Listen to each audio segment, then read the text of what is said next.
Hello सबीज, welcome back in the another episode of I have become a true villains. Hope so कि आप लोगों ने पहले की पार्ट्स देखे हुए हों, और अगर आप में से कोई जिसने मेरा चैलेंज पूरा नहीं किया वो इस वीडियो पर है। चैलेंज याद है ना, मैंने कहा था मैक्सिमम लाइक्स करवाओ और मैक्सिमम कमेंट करो।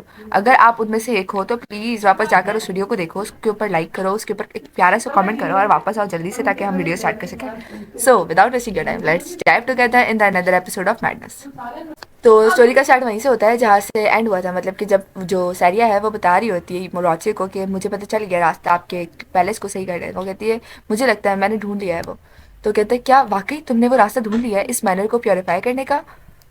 लेकिन कैसे, तुम्हें कैसे पता चला? वो कहती है जी मुझे पता चल गया, और मेरे ख्याल से लीना इस कैसल को प्योरीफाई कर सकती है। और वो फिर अपने दिल में कहती है मेरे ख्याल से वो वक्त आ ही गया है जब रोचे भी लीना के पास चला जाएगा। फिर सारिया अपने दिल में कहती है कि बेशक ये टेम्परेरी मैरिज थी, लेकिन मुझे अभी भी बहुत उदास महसूस हो रहा है क्योंकि पहले कैलिस चला गया और अब रॉची भी चला जाएगा। सारिया अपनी बात को कंटिन्यू करते हुए कहती है कि वैसे भी मेरे ख्याल से वो दोनों इस नॉवल के मेन कैरेक्टर हैं और किसी को क्या इफेक्ट पड़ेगा मेरी फीलिंग से। सारिया, अब बस करो उसके बारे में बात करना। जगदीश मुझे माफ़ कीजिएगा, अब उस सैंड के बारे में कोई और बात नहीं करनी। लेकिन योर ग्रेस वो वाहिद है जो ये सब कर सकती है, मेरी बात को यकीन कीजिए। क्यों, वही क्यों, तुम क्यों नहीं कर सकती है? दरअसल मैं उसे इतना अच्छे से नहीं कर सकती जितना अच्छे से वो कर पाएगी मेरे ख्याल से। मैं किसी ऐसी लड़की को या उस स्टैंडर्ड को अलाउ नहीं करूंगा इस पैलेस में आने के लिए जिसका इस पैलेस से कोई ताल्लुक नहीं। तो बस मैंने कह दिया। मगर योर ग्रेस, अच्छा ठीक है, आप उसे हायर ना करें, आप उसे ऐसा करें मेरे लिए प्लीज लिए स्कॉट की तरह हायर कर लें। बेशक मेरे पास एक गार्ड है बीबी के तौर पे, लेकिन लेकिन मुझे फर्क नहीं पड़ेगा प्लीज। मेरे ख्याल से मैं तुम्हें अपनी बात सही से समझा नहीं सका। मुझे इस मेंशन में कोई भी और औरत नहीं चाहिए सिवाय मेरी आर्क डचेस के। कोई और औरत नहीं। बात समझ आ गई है तुम्हें? फिर वहाँ पे बिल्कुल खामोशी हो जाती है और सैरिया बोलती है वो बार बार मना क्यों कर रहा है। फिर वो कहती है मैं बस यहाँ के लोगों को महफूज रखना चाहती हूँ। वो कहती है मुझे मालूम है कि मैं बेमिसाल बन रही हूँ, और मैं बस ये इसलिए कर रही हूँ क्योंकि मैं चाहती हूँ कि जो भी लोग यहाँ पर रहते हैं वो महफूज रहें। और तुम इसलिए मुझे सजेस्ट करी हो कि मैं उस लड़की को, उस सेनेट को यहाँ पे बुलाऊं। क्या वाकई मैं लेडी? क्या तुम्हारे को कोई कोई पकड़ नहीं है अपने ऊपर? क्या तुम्हें अपनी इज्जत की कोई परवाह नहीं है? तुम्हें नहीं लगता कि लोग तुम्हारे को सिंपथाइज करेंगे और भी ज्यादा? और इसलिए तुम मुझे कह रही हो कि मैं उसे बुला लूं? मेरे ख्याल से तुम्हें पहले अपने ही बारे में फिक्र करना चाहिए। तुम्हें इस बात का डर नहीं कि अगर मैं भी मार्को सैनिटेशन की तरह उसी के कदमों पर चलना शुरू हो गया तो? अगर मैं भी उसकी तरह लीना के पीछे पड़ गया तो? फिर विदक अपने दिल में कहती है वो मुझसे ऐसे बारे में क्यों पूछ रहा हूँ। फिर सैरिया अपनी बात को कंटिन्यू करते हुए कहती है बेशक सबसे पहले मेरे जहन में जो बात आई थी वो यही थी कि तुम भी मुझे छोड़ दोगे, लेकिन मैं उन लोगों को कैसे भूल सकती हूँ जो इस महल में रहते हैं और मुझसे बेइंतहा मोहब्बत करते हैं और मेरे साथ बहुत ज़्यादा मेहरबान है। मुझे मालूम है अगर लीना यहाँ पर आई तो वो सारा प्यार, वो सारी मेहरबानियाँ सिर्फ उसके लिए हो जाएंगी, सिर्फ उसे मिलेंगी। लेकिन फिर भी मैं जानती हूँ कि शायद एक वक्त आएगा कि तुम भी उसकी तरफ हो जाओगे, लेकिन मैं सेल्फिश नहीं हो सकती। मैं नहीं चाहती कि वो लोग मर जाएं जिनको मैं पसंद करती हूँ या जिनको मैं चाहती हूँ जो मेरे करीब है, वो भी मुझे छोड़ जाए। मैं नहीं चाहती। बस उस इग्नोरेंस के लिए मैं उनकी जान खतरे में नहीं डाल सकती, ये नहीं पॉसिबल। मैं उस इग्नोरेंस को एक वक्त के लिए भूल जाती हूँ जब मुझे इस बात का ख्याल आता है कि वो एक दिन मर जाएंगे। मैं उन्हें मरने नहीं दे सकती, भले से वो मुझे इग्नोर करें, भले वो मुझे नापसंद करें, मैं उन्हें मरने नहीं दूंगी। मैं बस चाहती हूँ कि मैं उन लोगों को बचा दूँ। मैं ये हार्श वर्ड डिजर्व नहीं करती। फिर वो उसको ये बातें ये अपने दिल में कह रही होती है और उसके बाद वो रोचा से कहती है मैं मैं जानती हूँ कि जो कैलस है उसे मैंने पसंद किया था, और जहाँ तक सवाल आता है आपका, आपको मैंने नहीं चुना, या इस पैलेस को, इस कैसल को मैंने नहीं चुना। और ये बातें सुन के ना थोड़ा सा झटका लगता है रोचे को। और रोचे कहते हैं हाँ, जैसा कि तुम कह रही हो कि तुमने मुझे या इस कैसल को नहीं चुना, तो बेहतर यही होगा अगर तुम इन चीज़ों से कोई ज़्यादा तवक्का या कोई ज़्यादा उम्मीदें ना लगाओ। मेरे ख्याल से तुम्हें कुछ गलतफहमी हो गई जब मैंने तुम्हें अपनी आँख टचेस कहा था। तुम उन चीज़ों में इन्वॉल्व हो रही हो जो मेरी हैं, और जैसा कि तुमने मुझे नहीं चुना तो तुम्हारा कोई हक नहीं उन चीज़ों में इन्वॉल्व होने का। सारिया घूमते हुए कहती है हाँ मुझे भी लग रहा है मैंने कुछ ज़्यादा ही सोच लिया था, मैं तो अलग ही डेल्यूजन में चली गई थी। वैसे भी मुझे फ़र्क नहीं पड़ता आप उसे बुलाएं या ना बुलाएं, लेकिन मेरे ख्याल से बेहतर यही होगा कि आप उसे एक दफ़ा पूछ लें। और ये कहती वो ज़ोर से दरवाज़ा बंद करती है और बाहर चली जाती है। और जो रॉचे है वो बेचारा सर नीचे करके बैठ जाता है। मेरे ख्याल से उसको रियलाइज़ हो रहा है कि उसने भी कुछ ज़्यादा ही बोल दिया है। ये बाहर आ जाती है और वो चल रही होती है और कहती है, "हाँ, कितना फ्रस्ट्रेटिंग है ये। मुझे पता है उसने मेरे साथ बहुत काइंड बिहेव किया, मगर मुझे इसका भी पता था कि एक ना एक दिन वो ऐसा कुछ करेगा।" फिर वो थोड़ी देर रुकती है और उसकी सारी बातों को सोचती है और कहती है, जहाँ तक मुझे उसने बताया था कि मार्टा उस जगह से इसलिए बिलोंग है, उसके हाफ ब्रदर की वजह से, वो बच्चा जो उसके बाप का दूसरी औरत के साथ है। और फिर वो उसकी बात याद करती है कि मैं यहाँ पर किसी और औरत को अलाउ नहीं करूँगा आना सिवाय मेरे आर्क डचेस के। फिर वो कहती है, हाँ, उसकी सारी बातों को याद करूँ तो मुझे समझ आता है कि वो ये सब क्यों कह रहा था। मतलब उसे रियलाइज़ हो गया है, वो बस नहीं चाहता कि उसे गिल्टी फील हो। तो इसलिए बस उसे दूर करने के लिए इस सिचुएशन से उसने ये हार्श वर्ड्स कहे थे, सिर्फ और सिर्फ उसे सेव रखने के लिए, या उसे सेफ फील करवाने के लिए या कंफर्ट फील करवाने के लिए। फिर वो कहती है, लेकिन फिर भी वो ऐसे कैसे कह सकता है कि मैं भी तो मार्को सैनिटेशन की तरह लीना के पीछे जा सकता हूँ। वो इतने फालतू बातें कैसे कह सकता है। और फिर सडनली वो सामने देखती है तो सामने मार्टा बेहोश गिरी है। जैसे ही ये सब देखती है वो बेचारी मार्टा को देखती है जो कि बहुत बुरे तरीके से जमीन पर गिरी होती है। वो कहती है, मार्टा, मार्टा, तुम्हें क्या हुआ है। और फिर वो उसके पास जाती है, कहती, प्लीज जागो मार्टा, होश में आओ मार्टा। और अचानक से उसके हाथ पे लगता है मार्टा का खून।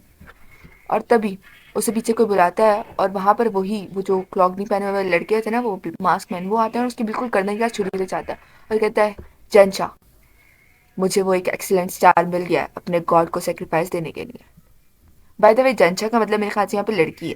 तो 24 का स्टार्ट होता है और वो बंदा उसी पोजीशन में बैठा होता है और उसने मुंह पकड़ा होता है सैरिया का और वो कह रहा होता है, हाँ, तुम बहुत बेहतरीन हो मेरे गॉड को सेक्रीफाइस देने के लिए, चलो अब हमारे साथ आओ जनशा।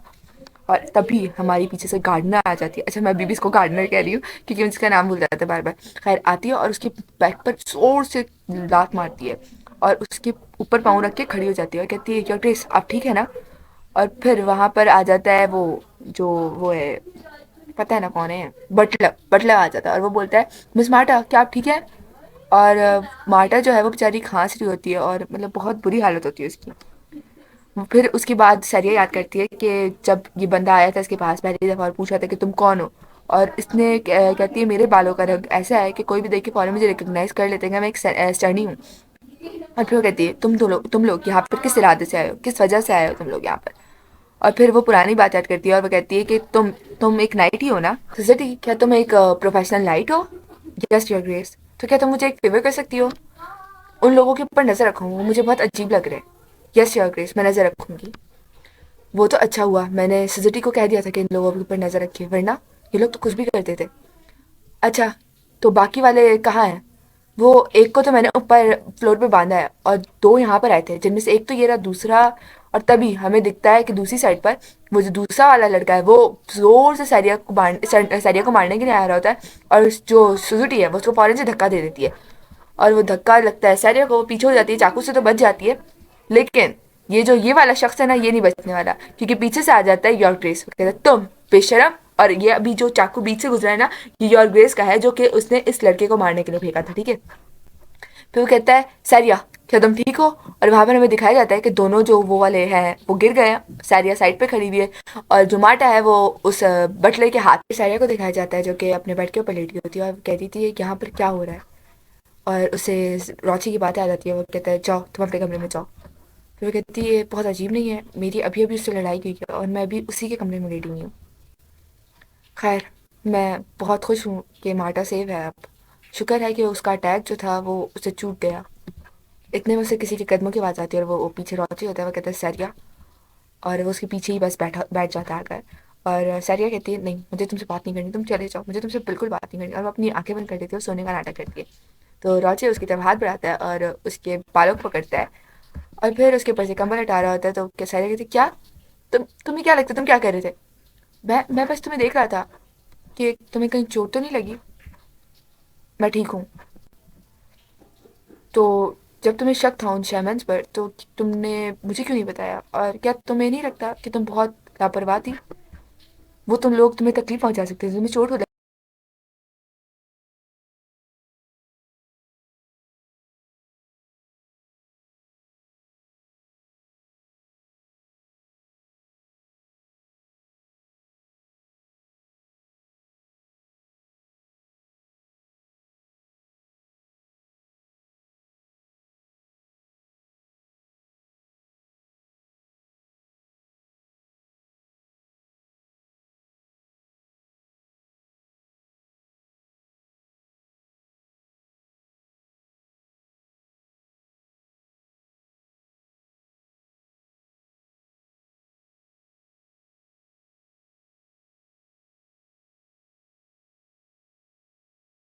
सारी अपनी बात को आगे कंटिन्यू करते हुए कहती है, रोचे, क्या आप वो पहले शख्स नहीं थे जिसने मुझे हर्ट किया उन नाइट से भी पहले?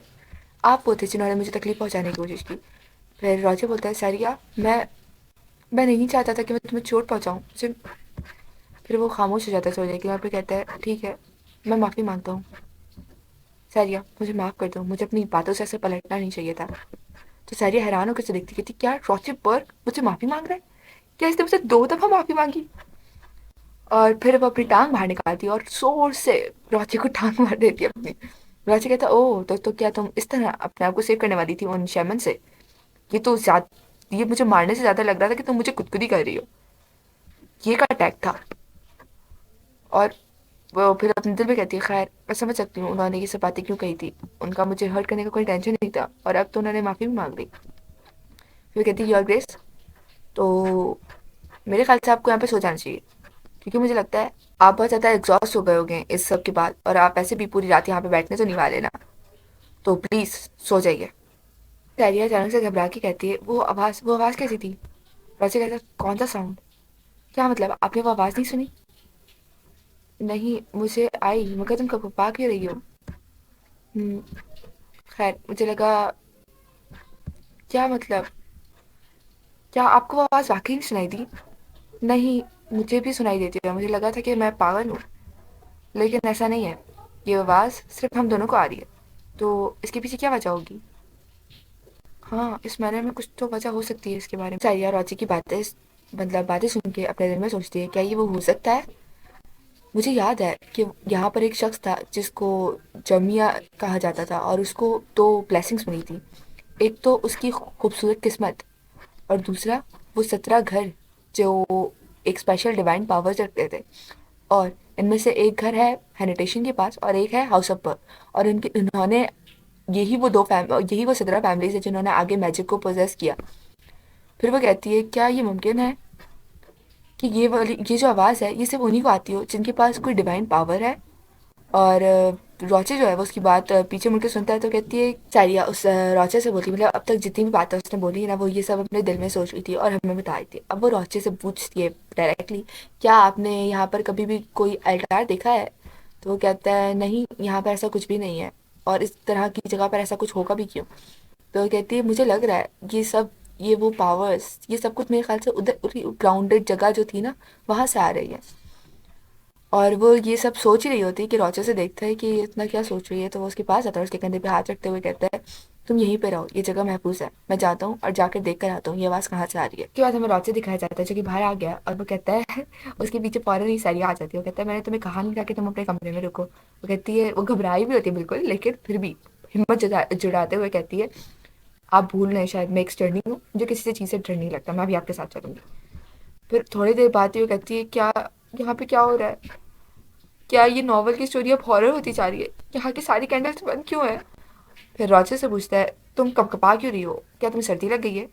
कहती है, नहीं, सर्दी नहीं लगी, बस डर रही हूँ। कहता है, क्या, तुम डर रही हो? वैसे मुझे यकीन नहीं आ रहा इस बात पर। अभी जो लड़की थोड़ी देर पहले इतना कूल बनी हुई थी और उन लोगों के सामने आने से घबराई नहीं, वो अभी सिर्फ अंधेरे से डर रही है। उसके बाद उसका हाथ पकड़ लेता है ताकि उसे डर ना लगे। और सारिया जो है उसके हाथों को देखते हुए कहती है, इसके हाथ बहुत बड़े हैं। और फिर वो लाइट लेके इधर उधर देख रहे होते हैं और सामने एक पिक्चर लगी होती है। वो कहता है, ये। और सैरियो से पूछती है, क्या है, ये कौन है? तो रॉचे से मेंशन करता है कि ये जो बचेस हैं, और फिर रॉचे आगे मेंशन करते हुए कहता है, मेरी माँ। तो सैरियो बोलती है, रॉचे की मदर? ये बहुत खूबसूरत है और मुझे नहीं लगता इनके जैसा आपके दौर में कोई होगा। फिर रॉचे घूमता है और वो बोलती है, वो क्या कह रहा है? और फिर वहाँ पर एक बुक होती है, तो सैरिया पूछती है, क्या है?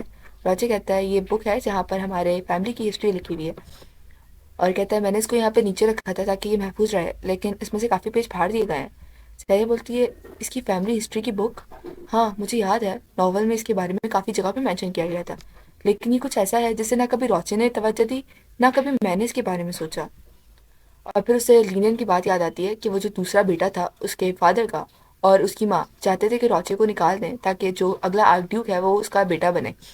और फिर वो कहती है कि मैं सोच रही हूँ कि रोचे के फादर कैसे होंगे। रोचे जो है वो बुक को पढ़ना शुरू हो जाता है, और सारी अपने दिल में बोल रही थी कि मुझे लगता है जब उसे अपने दूसरे बेटे के बारे में पता चला होगा उसने कुछ कागजात फाड़ दिए होंगे। वो कहती है, मुझे यकीन नहीं आता कोई बाप अपने सगे बेटे के साथ ऐसे कैसे कर सकता है। इतने में उसे कोई एनर्जी फील होती है। वो उस एनर्जी की तरफ घूमती है और वहाँ पर कॉन्स्टलेशन शील्ड पड़ा होता है। वो कहती है ये इतनी इंपॉर्टेंट चीज़ इस कैसल में क्या कर रही है, और इधर इस तरह के कितने होंगे। वो ये देखने के लिए आगे जाती है तो वहाँ पर उसे किसी का ताज पड़ा हुआ दिखता है और उसे किसी की आवाज़ आती है कि आगे बढ़ो, उसे उठाओ, उसकी तरफ जाओ। और वो आहिस्ता आहिस्ता उसकी तरफ बढ़ना शुरू हो जाती है। रॉचे देखता है कि सैरिया उसके पास नहीं है। वो पीछे घूमता है, कहता है सैरिया तुम वहाँ क्या कर रही हो। और वहाँ पर बहुत ज़्यादा अचानक से रोशनी होने शुरू हो जाती है। रॉचे परेशान होता है कि सैरिया वहाँ पे क्या है, क्या कर रही हो। वो भागता है उसकी तरफ अचानक से बहुत ज़्यादा रोशनी निकलना शुरू हो जाती है और सैरिया को पता नहीं किसी की मेमोरीज दिखती हैं। वो कह रही होती है मैं बस एक नॉर्मल लाइफ जीना चाहती हूँ, चाहे वो एक दिन की नहीं हो, प्लीज़ मुझे छोड़ दो। मेमोरीज में हमें रॉचे भी दिखाया जाता है जो सैरिया को फ्लावर्स दे रहा था। और फिर अचानक से उसकी वो सारी मेमोरीज टूट रही थी और कोई था जो कि बहुत रो रहा था और कह रहा था मुझे अबंडन मत करो, मुझे मत छोड़ो। और अचानक से वो बहुत करीब से दिखता है और वो बहुत डरावना दिख रहा होता है और उसकी आंखों से आंसू मुसलसल बह रहे होते हैं। कहते हैं क्यों, मुझे क्यों छोड़ रहे हो, मेरे चांद मुझे मत छोड़ो। और वो बहुत रो रहा था। अचानक से जो सैरिया है उसकी आंखें खुलती हैं और वो अपने बेड के ऊपर होती है। सैरिया बहुत घबराते हुए बोलती है ओह मैं कहाँ हूँ, शुक्र है मुझे होश आया। और वो अपने इर्द गिर्द देखती है, कहती है ये इतना चमक कैसे रहा है, मैं कहाँ पर हूँ, मुझे नहीं लगता मैं लॉरल मैनर में हूँ। और अचानक से वो उसे कोई बुलाता है और कहते हैं लेडी सारिया। वो घबरा के उधर देखती है तो वहाँ कोई और नहीं बीबी होता है और वो उसको फौरन से गले लगाता है और रोना शुरू हो जाता है और कहता है शुक्र है आपको 3 दिन बाद होश आई क्या, मुझे तो लगा था मैं सारे के सारे लॉरल मैनर को बर्बाद कर दूंगा अपने हाथों से। तो सारिया कहती है 3 दिन, मैं कहाँ पर हूँ। खैर अगर तुम यहाँ पर हो तो मेरे ख्याल से मैं मेन कैसल में आ गई हूँ। वो कहता है हाँ आप मेन कैसल में और आप अपने रूम में हैं। दरअसल हिज ग्रेस ने आपको आपके रूम में भिजवाया और उन्होंने यहाँ पर सर्वेंट्स भी रखवाए थे आपकी देखभाल के लिए। वो कहती है अच्छा उसने ये किया। और फिर दरवाजे में दस्तक होती है और सामने खड़ा होता है बेस्टिन और सजटी। और वो दोनों को देखकर सैरिया वो खुश भी होती है और बहुत ज़्यादा लाइक मतलब ऑब्वियसली वो अचानक से बोलती है आप दोनों यहाँ पर कैसे हैं। और वो बहुत ज़्यादा शॉक होती है यहाँ पर किस तरह आ गए, क्या उन्होंने मार्टा को अकेले उस कैसल में छोड़ दिया।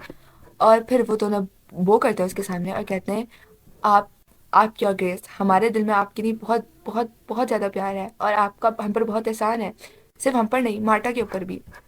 आखिर आपने आपने हमें बचा लिया, आपने लॉरेल मैनर को बचा लिया। और यस चबीस जो सरिया है उसने उस मैनर को सेव कर लिया फाइनली। और वो लोग वहां से आज़ाद हो गए तो वो यहाँ मेन कैसल में आ गए। फिर वजह कहते हैं एक मिनट तुम लोग क्या कहना चाह रहे हो, दोबारा बोलना जरा। क्या वो शेडो, यस योर ग्रेस वो शेडो मुकम्मल तौर पे ख़त्म हो गया और हम सब ने अपनी अपनी ने सिर्फ और सिर्फ आपके लिए महदूद कर दिए हैं, हम सिर्फ और सिर्फ आपकी खिदमत करेंगे। क्या वाकई ये कैसे हो सकता है, लीना तो वहाँ पर आई भी नहीं थी, मुझे याद नहीं वहाँ पे क्या हुआ होगा। और फिर हमें मार्टा दिखाई जाती है जो कि हाउस ऑफ बर्ग के बाहर ही खड़ी होती है और वो कहती है अब मुझे बहुत अच्छा लग रहा है जब मैं हाउस ऑफ बर्ग को उसके असल शान में दोबारा देख रही हूँ।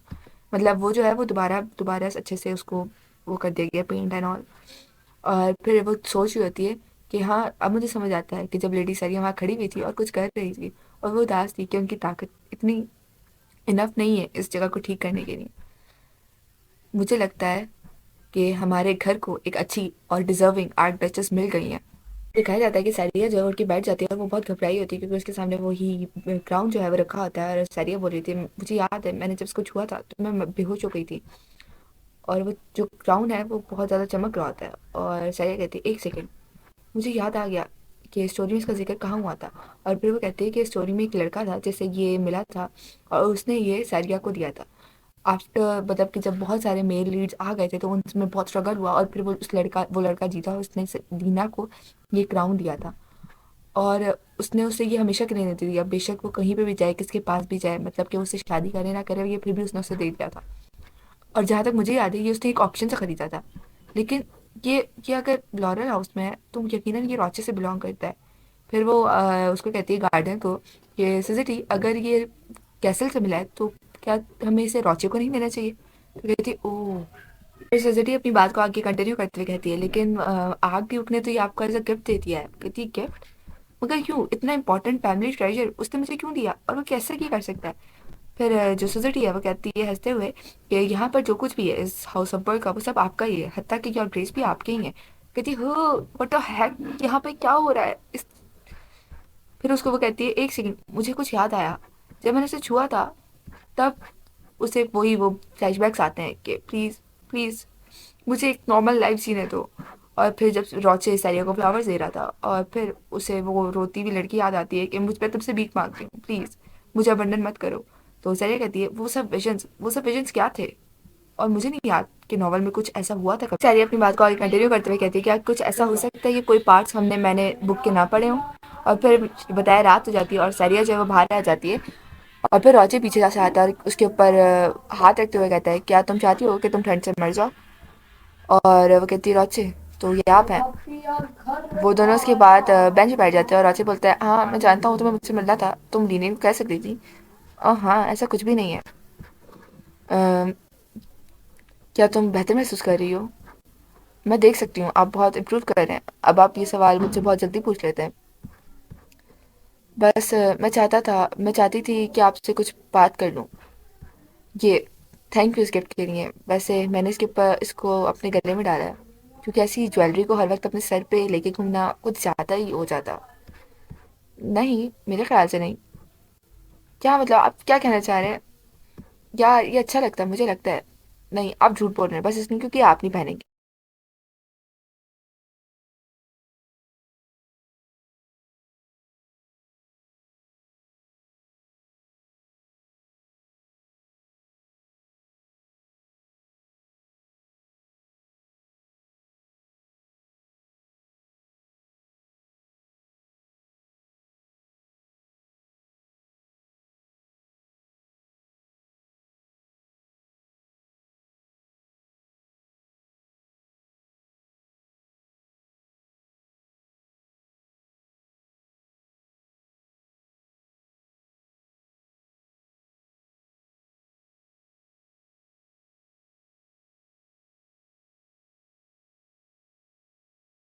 ट्वेंटी सेवन के स्टार्ट में सारी चुके बहुत अनकंफर्टेबल फील कर रही होती है तो वो कहती है मेरे ख्याल से ये आप पे अच्छा नहीं लग रहा, ये बेहतर होगा कि मैं ही से पहनूं।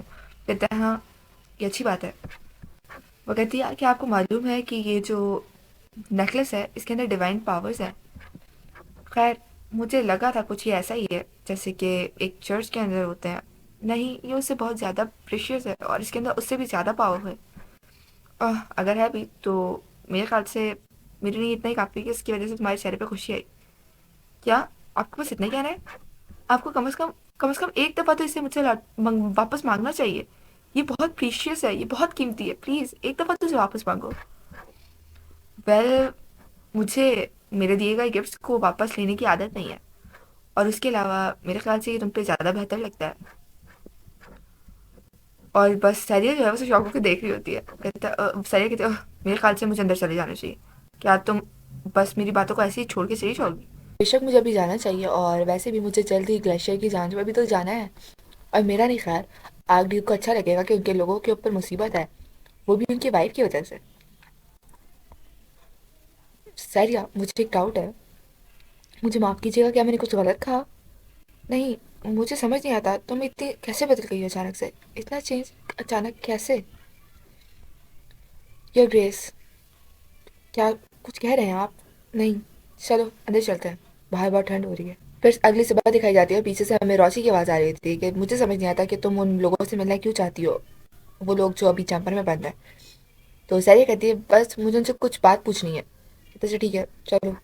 वहाँ जाते हैं तो वहाँ पर उस चैम्बर में वही जो शैमन्स हैं वो होते हैं और सैरिया बोलती है ओह ये तो उससे बहुत बेहतर हालात में है जिसका मैंने सोचा था। तो लीन बोलता है जी हमारे चैम्बर्स में लोगों को ऐसे टॉर्चर नहीं किया जाता जैसे कि मार्कलेस में किया जाता है। फिर वो कहती है अच्छा तुम? कहता है हाँ। कहती है क्या ये वही चीज़ है जिसकी तुम लोग तलाश कर रहे थे?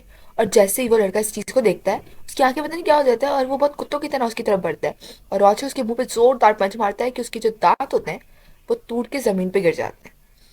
लीनियन जब ये देखता है तो कहता है ओह तुम्हें मैंने कितनी दफ़ा कहा है ये गंदगी बाहर मत फैलाया करो, जब भी तुम कुछ ऐसा करने लगो तो अंदर किया करो। चलो अब इनको निकलो अच्छे बच्चों की तरह, तुमने ऑलरेडी माई लेडी को बहुत डरा दिया है। और ये जो है वो ये चीज़ों को देख के बहुत घबरा जाती है, कहती है लीनियन वो उसके दांत थे, तुम ये क्या कर रहे हो? और इतने में हमें देखा जाता है कि जो राचे है वो उसको खींच के लेके जा रहा था और सैरिया बेचारी चीख के करी थी लीनियन तुम लोगों ने तो कहा था तुम लोग इतने क्रूअल नहीं हो। तो राचे बोल रहा था चलो तुम्हें जो इन्फॉर्मेशन चाहिए तुम्हें मिल गई ना, चलो अब हम बाहर चलते हैं। फिर वो बुलाते हैं क्या एलर्ट करो, वो बोलते हैं क्या माइकल है इन सब चीज़ों के पीछे? तो कहते हैं जी और चीज़ें उससे बहुत ज़्यादा है जितना मैं सोचा था। तो सैरिया कहती माइकल? माइकल कौन? तो वो रॉचे बोलता है, माइकल वो बदतमीज, मुझे लगता है वो पहले से ज्यादा बेवकूफ हो गया है। उसे क्या लगता है ये सब बेवकूफाना हरकतें और हाउस पर को तोड़ने की कोशिश क्या ये उसकी पैदाइश के वाकयात को या हालात को बदल सकता है? फिर वो बताती है सारी हमें कि माइकल जो है वो चाइल्ड है, वो नाजायज औलाद है, जो कि लीनियन के दूसरी मदर का बेटा है, और जिसे उसके फादर से बहुत ज़्यादा प्यार मिला था। ये सोच रही होती है कि माइकल को लेकिन इस होली रिलैक्स का करना क्या है। तो रॉचे को लगता है कि वो कुछ गलत सोच रही है, तो वो बोलता है, बाय द वे मेरी कोई नाजायज औलाद नहीं है। वो कहती है हाँ मुझे मालूम है।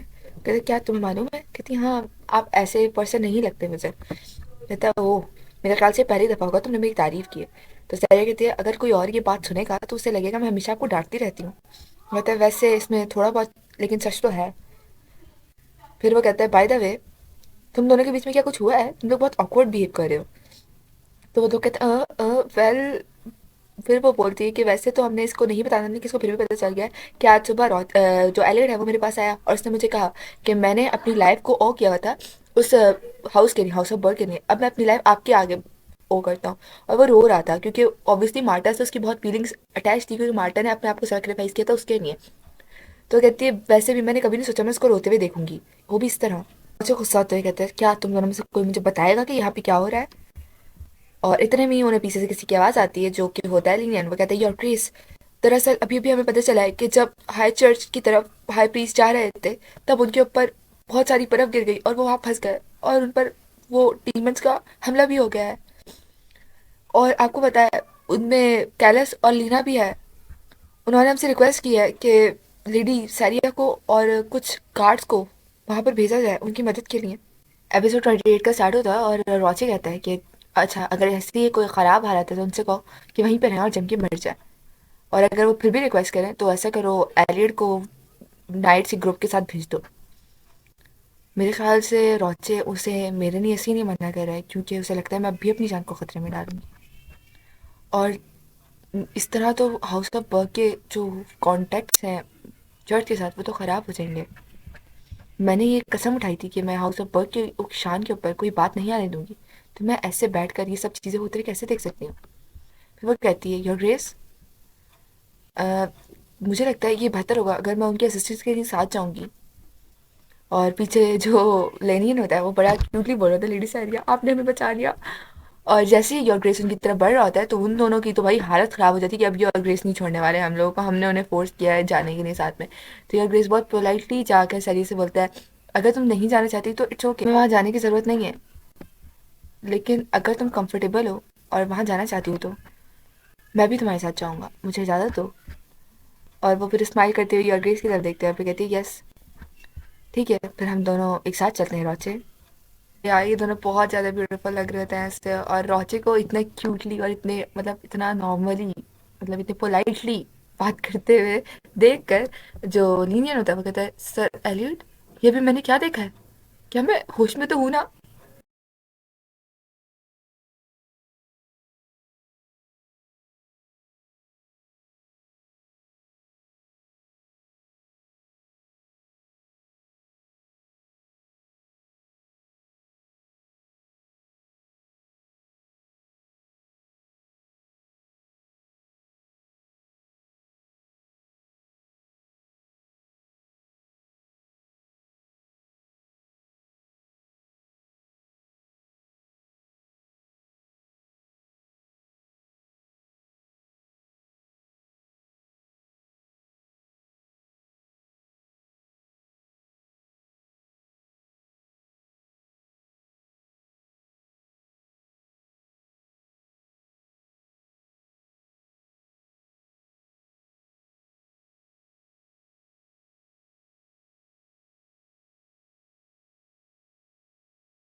फिर जो अमौस होता है वो रॉचे से कहता है प्लीज़ अंदर जाएं, और फिर वो सैरे से कहता है क्या आप बाहर इंतज़ार करेंगे जब तक कि हाई प्रीस्ट आपको मैप ना ला के दें?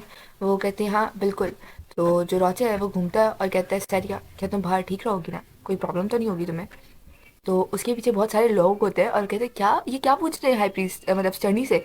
और मतलब बहुत उसको देख रहे थे ऑफुली सैरिया को देख रहे थे सब। तो सैरिया कहती है क्या कर रहा है ये? और वो सैरिया कहती है बहुत हिम्मत जुटाते हुए कहती है क्या तुम मुझे बच्चों की तरह ट्रीट करना बंद करोगे? तो कहता है लेकिन ये प्रीलियस पैलेस है, तुम यहाँ पहले बार आई हो। तो कहती रोचे, बस करो ये सब। और वो कहता है अच्छा ठीक है, बस तब तक के लिए हमारी प्रेशियस जर्नी, जब तक कि मैं अंदर हूँ तुम अकेले रह सकती हो। और फिर उसको देख लेते हैं कि क्या कह रहा था, कि क्यों ऐसा तंग करता रहता है मुझे। और फिर वो उसका उसका टाइम दिखाया जाता है, यहाँ पे सैरिया बैठी हुई है और वहाँ पे वो बेड पे बैठी होती है और वो कहती है ओह तो ये वो जगह है जहाँ मैं आखिरकार आना था, यहाँ पे कैलोस और लीना भी होंगे, मुझे उन्हें अवॉइड करना है। बट अफसोस वो आ जाती है यहाँ पर लीना। वैसे सैरिया को पहले ही मालूम था क्योंकि वो उसकी फेलो नहीं है, तो उसने कहा हुआ था कि वो मिशन से पहले एक दफ़ा मुझसे मिलेगी, लेकिन उसे नहीं पता था इतनी जल्दी ही मिलने आ जाएगी। खैर वो उसे बुलाती है और वो कहती है सैरिया। सैरिया ऊपर देखती है तो कहती है मैंने सुना, मैंने सब कुछ सुना, क्या तुम वाकई मुझे यहाँ बचाने के लिए आई हो? मैं मैंने तुम्हारी फीलिंग्स को इतना हर्ट किया फिर भी। कहती ये सब किस बारे में बात कर रही है कि लीना क्या ये फिर से पागल हो गई है? तो कहती है हाँ मुझे तुम्हें तुम्हें नहीं मालूम मैं कितना बुरा महसूस कर रही थी तुम्हारे लिए, लेकिन फिर भी तुम मुझे बचाने आई। चलिए खड़े होते हुए कहती है एक सेकंड सब्र करो, मैं यहाँ पे एज अ स्टैंड आई हूँ, और चूंकि यहाँ पर हाई प्रीस्ट है और उन्होंने मुझे बोला था आने के लिए, तो हमारे पास कोई और कोई और ऑप्शन नहीं था सिवाय यहाँ आने के। तो कहती हाँ। और फिर वो कहती वो नेकलेस वो क्या है? वो कहती क्या कि इसके बारे में इतना क्यूरियस क्यों है, ये क्या इसको ये लग रहा है कि ये इसका है? वो कहती है हाँ वो, ये तुम्हें कहाँ से मिला? वो कहती है ये आर्कड्यूक ने मुझे दिया है। तो कहती है ओह क्या ये तुम्हारा वेडिंग गिफ्ट है? क्या तुम दोनों ने वेडिंग गिफ्ट भी एक्सचेंज कर लिया है? फिर वो कहती है ये मुझे भी ये चाहिए। कहती क्यों, ये इतना अजीब क्यों है, ये इतनी अजीब हरकतें क्यों कर रही है? वो कहती है वैसे अगर ये वेडिंग प्रेजेंट है तो हाँ तुम्हें तो ये वापस लौटाना पड़ेगा जब तुम दोनों डाइवोर्स ले लोगे। और उसकी मतलब कि आहिस्ता आहिस्ता करके ना रीना की जो असल शक्ल है वो बाहर आ रही है। हमें उस सीन से थोड़ी देर पहले का वक्त दिखाया जाता है जब कैलस जो है वो उस किटाइन की तरफ आ रहा होता है रीना के, और उसके बाहर गार्ड खड़ा होता है, कहता है ओह। तो वो कहता है मैं मैं हैनिडेशन की फैमिली से हूँ, क्या लीना अंदर है? वो कहता है हाँ। और फिर अचानक से उसे वही आवाज़ बाहर आती है कि तुम्हें ये लौटाना होगा जब तुम लोग डाइवोर्स ले लोगे, क्या तुम ऐसा नहीं करोगी? तो वो कहता है ये आवाज़, ये लीना है ना? और सैरिया उसे देख के कहती है क्या, तुम ये क्या कह रही हो, क्या इसने बस ये अभी कहा? और फिर वो बोलती है हाँ तुम्हें लौटाना होगा। वैसे मैं एक बात बोलूँ, ये लीना कहती है ये क्या कह रही है ये? मतलब जो कैरेक्टर इसका नॉवल में बताई गई थी इससे बहुत ज़्यादा ही मुख्तलिफ है, ये तो बिल्कुल अपोजिट लग रही है उसका। तो कहती है हाँ लीना क्या तुम्हें ये नेकलेस खूबसूरत लग रहा है? कहती है, हाँ। और मेरे ख्याल से जब तुम इससे ऊब जाओ पक जाओ तो तुम मुझे ये एज अ बर्थडे गिफ्ट दे सकती हो। और अचानक से उसे पीछे से कैलिस की आवाज़ आती है जो कहता है, रीना जैसे ही देखती है कैलिस के पीछे, वो कहती है ओह कैलिस। तो कैलिस कहता है ऐसे नोबल्स के बीच में डाइवोर्स की बातें करना इंतहाई शर्म की बात है लीना। कैलिस मेरे कहने का ये मतलब नहीं था, मैं तो बस ये कह रही थी कि आखिरकार तो हमने डाइवोर्स लेनी है, और वैसे भी मैं तो तुम्हारे भले के लिए बोल रही थी। तुम भले से किसी भी इंटेंशन से बोलो, तुम्हारे वर्ड्स वो ऐसे नहीं लग रहे थे। ठीक है मुझे समझ आ गई। और वो ऐसे ही रोते हुए बाहर चले जाते, वो उसको बुला रहे थे लीना। और सारिया बोलती है कि अभी ये शादीशुदा जोड़े की तरह मेरे सामने लड़े। उफ कि कितना अजीब है ऐसे देखना। फिर वो मुंह घूमता है और कहता है सैरिया तुम बहुत पतली हो गई हो, इससे तुम्हें क्या, तुम अपना काम यानी कि लीना की देखभाल वही करो तो बेहतर है। इतने में पीछे से आवाज आती है, वो जैसे ही बोलता है कैलस सैरिया, पीछे से आवाज आती है मॉन्स्टर्स, मॉन्स्टर्स आ गए। सीन वही कट हो जाता है और बाहर हमें मॉन्स्टर्स दिखाए जाते हैं। लोग कह रहे होते हैं कि हमें बस और बस चढ़ने की रेंज के अंदर ही रहना है ताकि हम अपनी जानों को बचा सकें। तो सैरिया कहती है यहाँ पर उससे कहीं ज़्यादा मॉन्स्टर हैं जितने मैंने एक्सपेक्ट किए थे। अब मुझे कंसंट्रेट करना चाहिए ताकि मैं उस सर्कल को बना सकूं जो कि इनकी कॉन्स्टलेशन इनके आर्मर को हीट प्रोवाइड कर सके ताकि ये जम के कम से कम मरे ना। ये तो अच्छी बात है, जितनी भी श्रेणी की नॉलेज होती है वो मेरे पास है सैरिया की वजह से। बस मैं विश करती हूँ कि दीना को भी इन सब के बारे में पता हो। और फिर अचानक से उसे कोई कहता है सैरिया तुम्हारे पीछे, और उसके पीछे एक बड़ा सा मॉन्स्टर पता नहीं कहाँ से आ जाता है। वो कहती है ये यहाँ कैसे आया?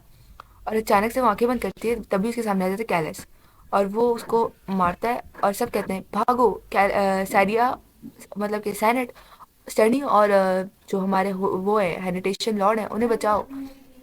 तो वो कहती है सैरिया कहती है कि इसने इसने अपनी जान को जोखिम में डाल के मुझे क्यों बचाया, हमारे बीच में इतना कुछ होने के बावजूद इसने इसने मुझे क्यों बचाया है? और फिर वो कहती है कैलस तुम्हारे पीछे। और तभी कैलिस के ऊपर एक बड़ा सा मॉन्स्टर दुपट्टा मारने ही वाला था कि वहाँ पे आ जाता है रॉचर, और वो रॉचर सीधा जाके तलवार उस मॉन्स्टर के ऊपर गाड़ देता है और कहता है, डू नॉट टेल मी, मुझे ये मत कहना कि तुम अपनी खुद की भी देखभाल नहीं कर पाए। ये कहते हुए उसे ऑलरेडी बहुत गुस्सा आता है, उसका ये गुस्सा उस वक्त एक्सट्रीम हो जाता है जब वो दूसरी तरफ देखता है और वहां पर और कोई नहीं, सैरिया जो है वो जमीन गिरी होती है, वो बहुत क्यूटली बोलती है रोचे, और वो पूरी गंदी होती है, उसके पूरे ऊपर मिट्टी वगैरह लगी होती है। तो कहते हैं यहाँ हर कोई मेरे ख्याल से पागल हो गया है, क्या इनको नहीं मालूम एक स्टैंडी की कैसे देखभाल की जाती है, कैसे उसे प्रोटेक्ट किया जाता है। वो कहती है रोचे, तुम्हें कैसे पता मैं डेंजरस में हूँ। और तब भी रोचे जो है ना उसको गले लगा लेता है, कहता है बस किसी तरह मुझे महसूस हो रहा था कि मेरी वाइफ जो है वो खतरे में है। और yes guys, it's done for today. आपसे मिलता है कल की वीडियो में। होप सो कि आपको ये वीडियो अच्छी लगी हो। अगर ये वीडियो अच्छी लगी तो प्लीज़ लाइक कर देना, बहुत सारे प्यारे प्यारे कमेंट्स करना, ताकि मुझे और ऐसी वीडियोस बनाने के लिए मोटिवेशन मिले। चैनल पे नए हो तो सब्सक्राइब कर देना चैनल को। और yes, take care, bye bye, अल्लाह हाफिज़।